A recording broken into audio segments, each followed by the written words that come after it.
मंत्री हो या कोई भी हो, अगर आरोपी है तो कार्रवाई तो होगी। आम आदमी पार्टी कह रही है कि ये कोई कार्रवाई नहीं है, ये सिर्फ और सिर्फ क्योंकि चुनाव है और केजरीवाल से डरे हुए इसलिए गिरफ्तार किया गया है और चुनाव को प्रभावित करने के लिए कई आरोप है। दोनों ही प्रवक्ताओं को आप सुन भी चुके हैं, क्या कहना चाहेंगे इस पर? देखिए, आप भारतीय जनता पार्टी के जो प्रवक्ता अवधेश जी जो कह रहे हैं उसकी बातों को ही मैं ले लेता हूँ। चलो मैं इनकी बात को मान लिया कि कोई चुनावी स्टैंड नहीं है, तो आप ये बताइए तमाम राज्यों के जो चुनाव होते हैं उन राज्यों के चुनाव के तारीखों के ऐलान के बाद ही इन्हें याद आता है कि विपक्षी नेता भ्रष्टाचारी थे, और उसके बाद ही तमाम चुनिंदे जो व्यापारी या बिजनेसमैन होते हैं उनके ऊपर कार्रवाई होती है। तो सवाल तो उठता ही है कि भारतीय जनता पार्टी कहीं ना कहीं तमाम जांच एजेंसियों का दुरुपयोग राजनीति के अखाड़े में करती है, और उसी के मद्देनजर कहीं ना कहीं देखिएगा आम आदमी पार्टी अरविंद केजरीवाल जी के ऊपर जो कार्रवाई किया गया उसका नतीजा ये हुआ कि पूरी दुनिया के अंदर भारत की जो राजनीति जो है, जो लोकतंत्र है, उसके ऊपर सवाल उठाया जा रहा है। यहाँ तक कि अभिव्यक्ति के ऊपर सवाल उठाया जा रहा है, जांच एजेंसियों के ऊपर सवाल उठाया जा रहा है। आप ये बताइए इससे बड़ी शर्मिंदगी की बात क्या हो सकती है कि विदेश के अंदर भारत के राजनीतिक तौर पे राजनीति अखाड़े, राजनीतिक दलों के ऊपर राजनीतिक जो यहाँ प्रक्रिया चल रही है उसके ऊपर प्रेस कॉन्फ्रेंस किया जा रहा है और पूरे देश की जनता के ऊपर सवाल उठाया जा रहा है।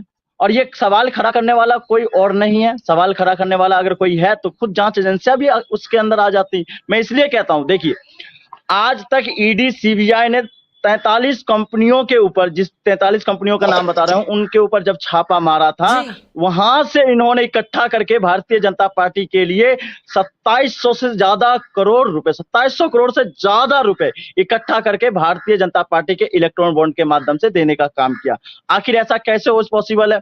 और इसी उसमें ले लेता हूं जिसमें आरोपी बनाया गया अरविंद केजरीवाल जी को या आम आदमी पार्टी के तमाम नेता को।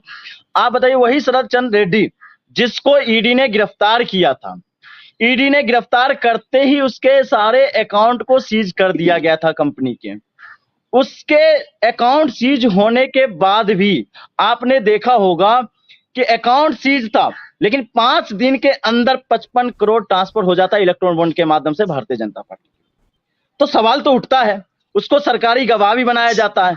और उस समय बीआरएस की बात करूं, बीआरएस चंद्रशेखर राव साहब उस समय थर्ड फ्रंट की ओर आगे थे, तमाम क्षेत्रीय दल के नेताओं से जुड़ने का काम कर रहे थे। वो कहीं ना कहीं गले की हड्डी बनी हुई थी भारतीय जनता पार्टी के लिए। तो उन्होंने उसी साउथ ग्रुप के दायरे में रखते हुए के कविता पे भी कार्रवाई किया था। और आप देखिए जितने सरकारी गवाह हैं, मैं इन्हीं का ले लेता हूं। आज का ही देख लीजिए, आज का जो कोर्ट का जो निर्णय आया, कोर्ट ने क्या कहा, इनका याचिका था, ये दी का याचिका था और तमाम इनके जो भारतीय जनता पार्टी के आकाओं का यह क्या याचिका था कि मुख्यमंत्री पद से इस्तीफा दिलाया जाए। इनका मोटो ही है कि आम आदमी पार्टी या तमाम विपक्षी नेताओं को कैसे तोड़ा जाए और 2024 के चुनाव में एक पार्टी और एक के अधीन में फैसला है ना, अब उनका जो भी फैसला होगा। बिल्कुल, मैं भी यही कहना चाहता हूँ। देखिए आपको जब पता है कि वो कार्यपालिका के अधीन ये सारी चीजें होती है, तो आपको इसका मुद्दा बनाने की जरूरत क्या था?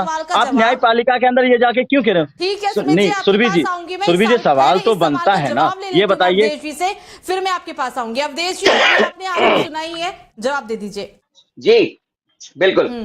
देखिए अभी मीनाक्षी बहन हमारी कह रही थी बार बार इलेक्ट्रल बॉन्ड की बात कर, ठीक है, इलेक्ट्रल बॉन्ड की बात करें तो सुप्रीम कोर्ट में केस चल रहा है, जो फैसला देगा वो सब मान्य होगा। सभी पार्टियां उसमें लिप्त हैं, ऐसा नहीं कि भारतीय जनता पार्टी इकलौती पार्टी, ठीक है, पहली बात। दूसरा सुमित शर्मा जी कह रहे हैं शरद रेड्डी से चंदा तो आपने लिया है ना, मैं बता रहा हूँ, की बात कर रही हूँ, अभी तो बाकी मैं बता रहा हूँ, हम तो सबका लेंगे इलेक्ट्रल बॉन्ड में। मैं तो सिर्फ रेड्डी की बात कर रही हूँ जिसको आपने किंग पिन बनाया पूरे शराब घोटाले का, और उसकी आपने अरेस्टिंग के बाद